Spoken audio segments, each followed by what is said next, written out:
When I survey the wondrous cross. Jesus said to go everywhere in the world and tell the good news to every person. We invite you to join us for the next 30 minutes as God's Word is presented, recorded live from the pulpit at Hilldale Church of Christ in Clarksville, Tennessee. Today's message is brought to you by Harris Fondren, youth minister for the Hilldale Church. On all my pride.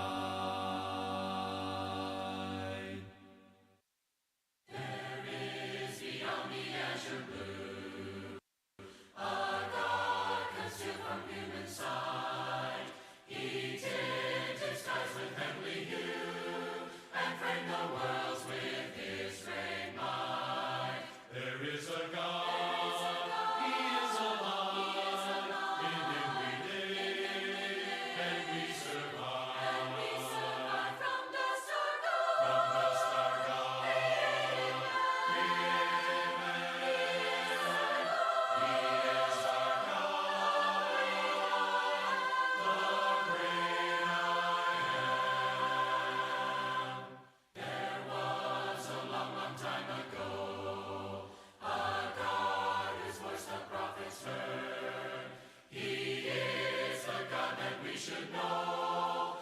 From his inspired word, there is a God, he is alive, in him we live, and we survive, from dust our God, created man, he is our God, the great I am. Our God who sat upon a tree, a life was willing there to give, that he from sin might set men free, and evermore with him could live. There is a God, he is alive, in him we live, and we survive, from dust our God, created man, he is our God, the great I am.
Hey, Hilldale family, it's so great to be together virtually studying the Word of God. Tonight, our message comes from Matthew 21, verses 28 through 32. And Jesus says, "So what do you think? A man had 2 sons, and he went to the first and said, 'Son, go and work in the vineyard today.' And he answered, 'I will not.'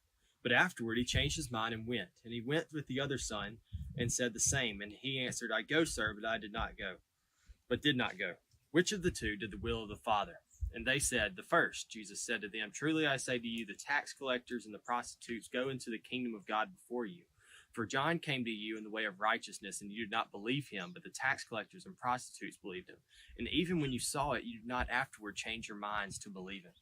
You know, he's talking to the chief priests and the Pharisees right here. And he's talking to some of the most righteous and godly people of their time, so to speak. And what he's saying to them is that you don't go into the kingdom of God before all of these other people, right? What he's saying to them is that because you say with your mouth that, yes, I will go and serve you, but then you don't go, that's some false labor. And so where Jesus comes into this, and maybe a warning for us to be aware of, say, we don't want to blindly say, yes, we're going to serve God and we love God and we're all about God, and then don't go and serve Him. You see, I think we can get really comfortable with hiding behind our words, right? We can get really comfortable behind saying, we are all about serving God. We're all about loving God. We're all about showing up to services. But then we don't do anything for God until the next time it's time to come back to say that we love God and that we're going to serve God. If I told you right now that I'm cold and I wanted to be warm, but I stood outside and dressed like it was summertime and stayed outside in the cold, would you believe that I was cold and I wanted to be warm? No, I don't think you would. I think you'd call me a little bit foolish and say, well, if you wanted to be warm, why don't you put on a coat? Or why don't you go inside where it's warm? You wouldn't believe that I really wanted to be warm if I stayed out there looking like this. And so whenever we show up to church and we say, hey, I want to serve God, and I want to love God, and I want to show everybody, and I want to go and get fruit for God, but then we don't do anything until the next time we come back to services, then can we say that we really love and really want to show that we love God? I would say not. There's a lot of people in the world today that say, hey, we're Christians, we're all about God. But when it comes to actually getting into it and being disciples of God, that's where we can hide behind our words. And so I want us not just to be people that say, hey, we love God and we're Christians, we want to serve God. I want us to be a people who go and we do the work of the disciple every single day, and we show our devotion to God, because it's not enough just to say that we're going to serve Him and then come back the next time it's ready. Next time it's time to say we're going to serve Him. And so I don't want us to just say that we're going to serve Him. So what I want us to try to do is to find some way to intentionally be a disciple of God in your life this week, whether that's serving your spouse in a godly way, whether that's going and doing something for someone. Maybe this week you can pull a car out of the snow and help somebody like that. But just find a way to show some discipleship and to show some devotion this week in an intentional way, so that we're not just saying that we love God and we're going to serve God, but I want us to be a people who go out and let's do it. So thank you for tuning in. We can't wait to see you Sunday. There is a place of quiet rest near to the heart of God, a place where sin cannot molest, near to the heart of God. Oh, Jesus, blessed Redeemer, sent from the heart of God, hold us to wait before Thee, near to the heart of God. There is a place of comfort sweet, near to the heart of God, a place where we our Savior meet, near to the heart of God. Oh, Jesus, blessed Redeemer, sent from the heart of God, hold us to wait before Thee, near to the heart of God. There is a place of full release, near to the heart of God, a place where all is joy and peace, near to the heart of God. Oh, Jesus, blessed Redeemer,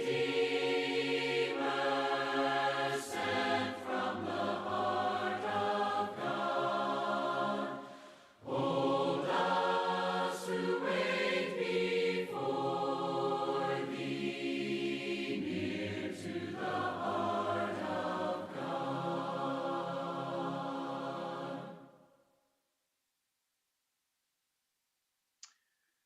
Let us pray together, church family.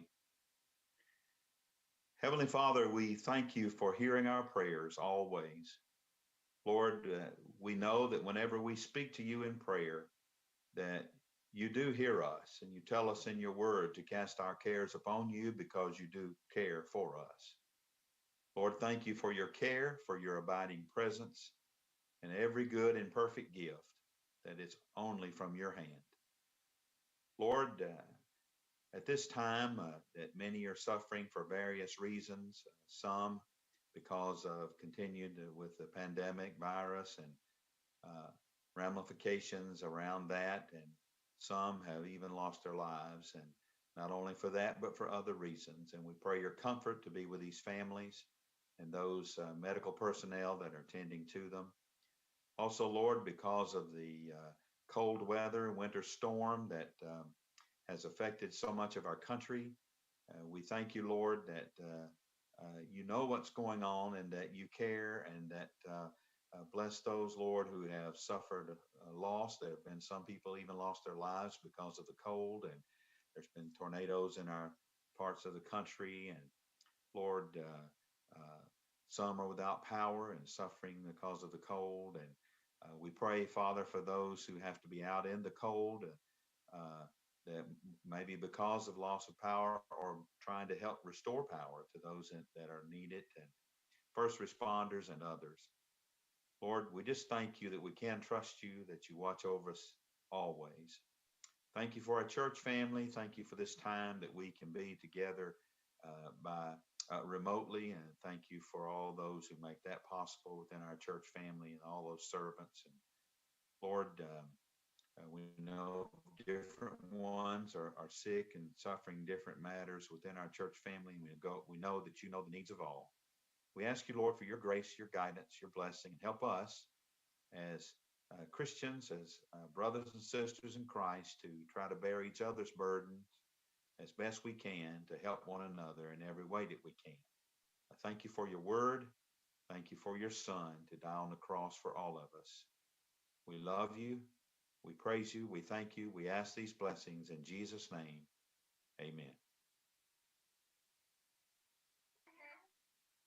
Here's my heart, Lord. Here's my heart, Lord.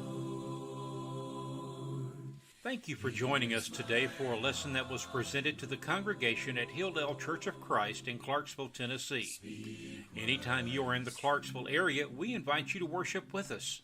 A schedule of our services and directions to the building can be found on our website, www.hilldalecc.org.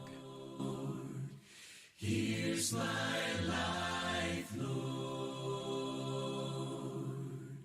Speak what is true. Speak what is true.